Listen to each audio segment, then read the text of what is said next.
శ్రీనివాసరావు, కారంపూడిపాడు గ్రామ తెలుగుదేశం పార్టీ అధ్యక్షుడిని.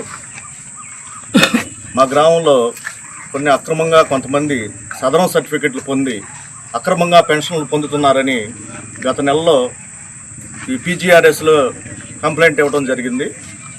వాళ్ళు నేను ఇచ్చిన కంప్లైంట్లో 3 పేర్లు వచ్చేసి సదరం సర్టిఫికెట్లకు సంబంధించిన ఫేక్ సర్టిఫికెట్లు, 3 పేర్లు వచ్చేసి పొలం ఎక్కువగా ఉంది వీళ్ళు అర్హులు గారు అని కంప్లైంట్ పెట్టడం జరిగింది. వారు విచారణకు ఆదేశించారు. విచారణకు ఆదేశించి అప్పటిదాకా ఈ పెన్షన్లని హోల్డ్లో పెట్టుకున్నారు. నిజ నిర్ధారణ జరిగిన తర్వాత పెన్షన్లు పంపకం అనేది చేపడతామని చెప్పి ఉన్నారు.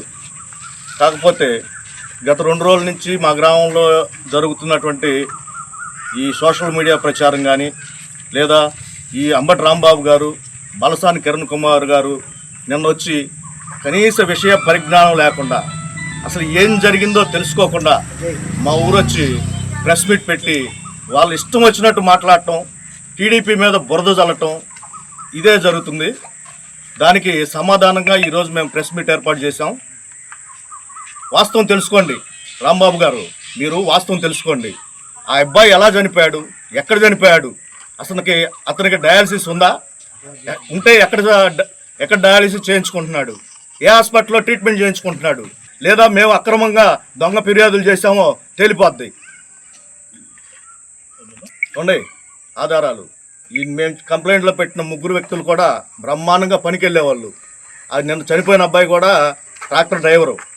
ఆ అబ్బాయి కస్కూరు అనే గ్రామం కానీ, లేదంటే పెరవలపాలెం అనే గ్రామంలో కానీ వాళ్ళ అన్నయ్య గారి అల్లుడి దగ్గర ట్రాక్టర్కి పనికి వెళ్తూ ఉంటాడు. ఎప్పుడు చూసినా బ్రహ్మాండంగా ఆరోగ్యంగానే తిరుగుతూ ఉంటాడు. మరి అతనికి ఏ రోగం లేదు. మరి అతను వచ్చేసి డయాలసిస్ ఎట్లా చేయించుకుంటున్నాడో ఏమో మాకైతే అర్థం కావట్లేదు. డయాలసిస్ చేయించుకునే మనిషి ఎట్లా ఉంటాడండి? ఆరోగ్యంగా తిరగలుగుతాడా? ఒడ్డు బస్తాలు మోయగలుగుతాడా? గంటల తరబడి ట్రాక్టర్లు తోలగలుగుతాడా? ఇవన్నీ ఏంటంటే మా టీడీపీ పార్టీ మీద బురద చల్లటానికి, శవం దొరికింది కదా అని శవ రాజకీయం చేయటానికి ఈ రాంబాబు గారు, కిరణ్ కుమార్ గారు వీళ్ళు వేసే బురద తప్ప ఇంకొకటి లేదు. ఈ మిగిలిన ఇద్దరు కూడా, వాళ్ళిద్దరే కాదు ఇంకా కొంతమంది ఎట్నే డాక్టర్లను మేనేజ్ చేశారో మరి ఎట్లా జరిగిందో, మరి ఈ రాంబాబు గారే ఏమన్నా సిఫార్సు చేసి వీళ్ళకి దొంగ సదరం సర్టిఫికెట్లు ఇప్పించారో మాకేం అర్థం కావట్లేదు. ఇంకా ఉండే సర్టిఫికెట్లు తెచ్చి రెడీగా ఉన్నారు వాళ్ళు. నెక్స్ట్ వాళ్ళ గవర్నమెంట్ కానీ వచ్చినట్టే మొన్న ఇంకో 10-15 పెన్షన్లు ఇట్లాంటి దొంగ పెన్షన్లు పెట్టించేవాళ్ళు.